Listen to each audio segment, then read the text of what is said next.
What's up, fam? So, I'm so tired of the cliche introductions, but then again, if you do not know my name, I am Akabi Abib Oluwadamilare, and welcome to the second episode of my podcast series, History's Most Influential Humans with Damilare Mapa. So let's not waste any time today because we have a long way to go.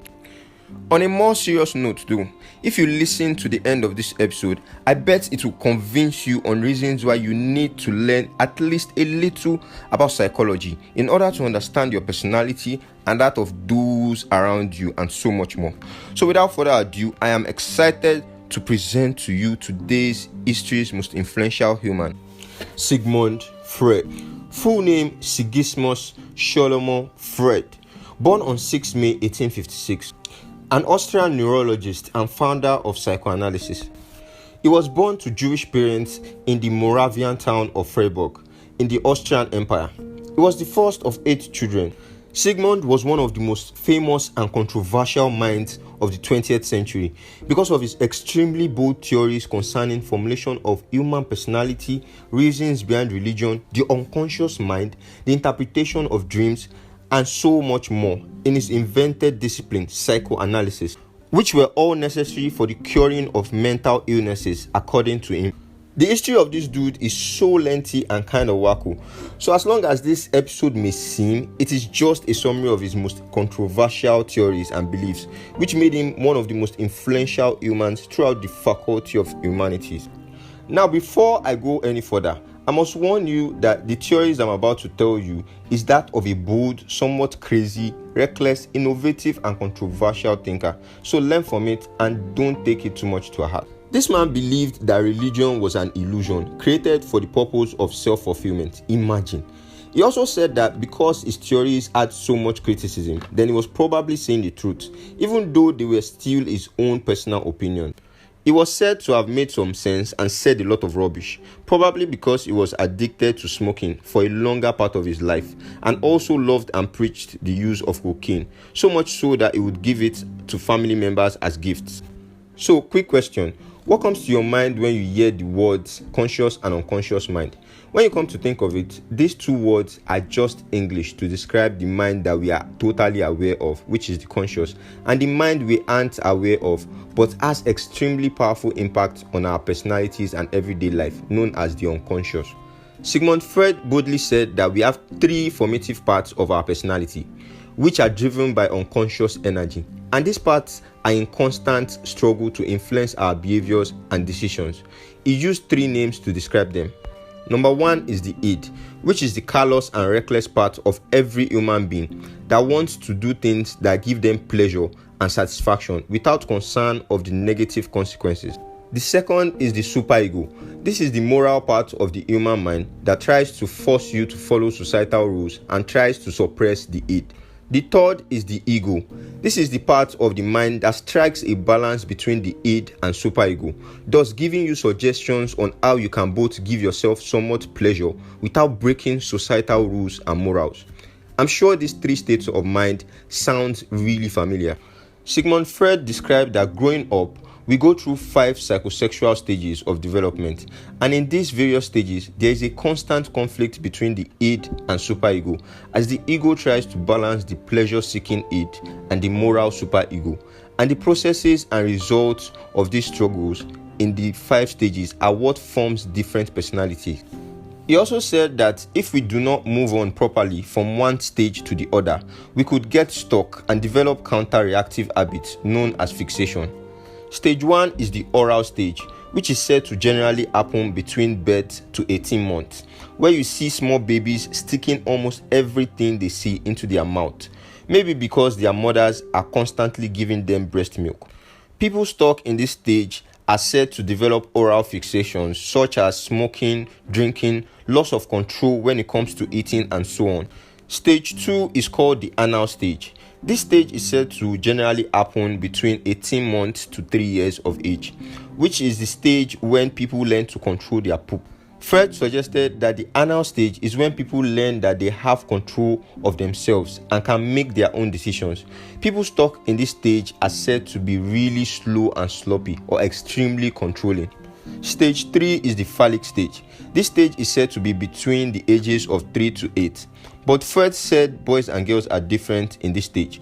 He said boys went through something called the Oedipus complex, where they think they are competing with their father for their mother's love and affection, and also think their father would castrate them if they continue to compete with them. They then go along with their father in order to learn masculine characters for the purpose of winning a woman's heart someday, just like their father did. If you think this is weird, then wait until you hear what he said about women. He said that at the same age of 3 to 8, females develop something called penis envy. You heard me right, which is a really weird term from a crazy guy. He said that females at this age realize that their father, who is a guy, has something that they don't, which they thought their mother stole from them when they were kids, and they enviously desire it, which makes them usually want to be with their fathers at this age, but in a sexual kind of way. Could this be where the term daddy's girl comes from? Anyways, he said that females realize that they can't get their father because he obviously belongs to another woman, which in turn makes them start the race of looking for other men who have the same thing she wants in her father. According to this theory, girls are more likely to be attracted to men with the same attributes and qualities as their father, even if their father wasn't always around, abusive, or had a terrible personality, which is the reason why you hear some girls say, "Why don't I ever fall in love with the good ones?" and would still friend zone good guys when she finds them, because she is psychologically and sexually attracted to guys similar to her terrible father.